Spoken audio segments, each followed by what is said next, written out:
tutup lagi. Ya, gereja harus kembali ditutup. Tidak ada peribadatan di dalam beberapa minggu terakhir ini. Kota Kudus masuk dalam zona merah, bahkan zona hitam. Saudara, situasi ini sangat menyedihkan hati kita semua. Tentu kita memiliki kerinduan yang besar, bisa berbakti di gereja kita ini bersama-sama dengan saudara-saudara yang lain. Namun karena keadaan, kita tidak bisa bersama-sama dahulu untuk berbakti, beribadah, menyembah Tuhan di tempat ini.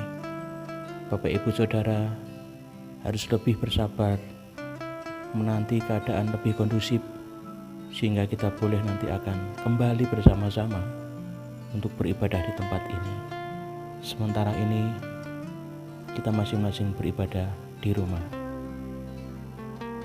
Sebagai imam, sebagai kepala keluarga, lakukanlah tugas panjenengan dengan sebaik mungkin. Jadilah imam yang benar untuk keluarga panjenengan, memimpin keluarga panjenengan untuk ibadah, menyembah kepada Tuhan. Saudaraku, Tuhan izinkan semuanya ini terjadi adalah untuk kebaikan kita bersama. Di dalam keluarga terjadi mezbah keluarga yang indah, saling mendoakan satu dengan yang lain, saling menguatkan satu dengan yang lain. Saudaraku, kitab Nahum pasal yang pertama ayat yang ke-7 mengatakan, Tuhan itu baik. Dia adalah tempat pengungsian pada waktu kesusahan. Tuhan mengenal setiap orang yang mau berlindung kepadanya.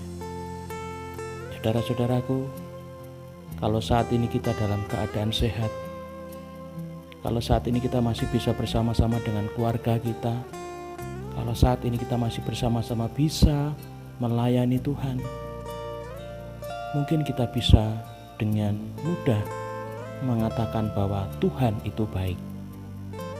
Tetapi bagaimana kita yang saat ini terbaring lemah karena sakit penyakit? Tetapi bagaimana kita yang saat ini sendirian, kesepian? Tetapi bagaimana dengan kita yang saat ini mungkin sendirian saja di rumah? Anggota keluarga kita mungkin ada yang dirawat di rumah sakit, namun kita tidak bisa menunggui mereka, kita tidak bisa merawat mereka. Tentu kita akan berat mengatakan bahwa Allah itu baik. Tapi saudaraku, saya mau sampaikan bahwa seperti apapun keadaan kita, Allah tetap baik. Allah tidak pernah berubah. Allah tetap mengasihi panjenengan. Allah tetap peduli kepada panjenengan. Allah mengerti segala kesusahan panjenengan. Allah turut merasakan sakit penyakit yang panjenengan rasakan. Karena kita adalah anak-anaknya. Dia adalah Bapa kita. Tuhan itu baik.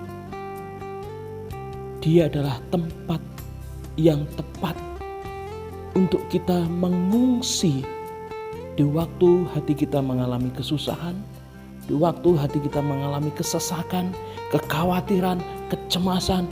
Tuhan adalah alamat yang paling tepat untuk kita mengungsi. Di dalam Dialah ada keamanan, di dalam Dia ada keteduhan, di dalam Dia ada ketenangan. Dia tidak pernah melihat masa lalu kita. Dia tidak pernah menghitung seberapa banyak dosa dan pelanggaran kita. Dia mau terima kita, siapapun kita. Kalau kita mau mengungsi kepada Tuhan, Tuhan baik.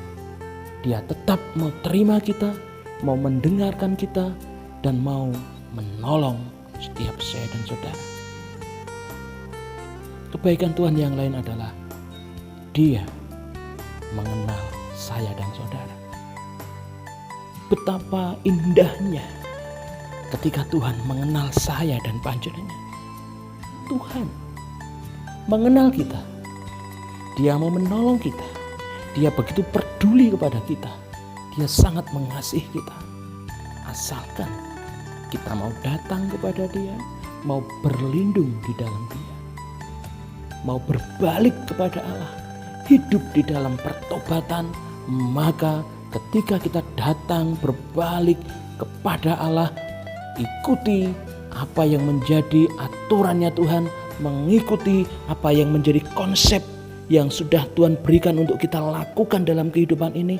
Kita datang dalam pertobatan yang utuh, yang penuh, yang total kepada Tuhan, maka Tuhan mengenal saya dan panjenengan. Dia menerima kita tanpa syarat. Dia mengenal kita.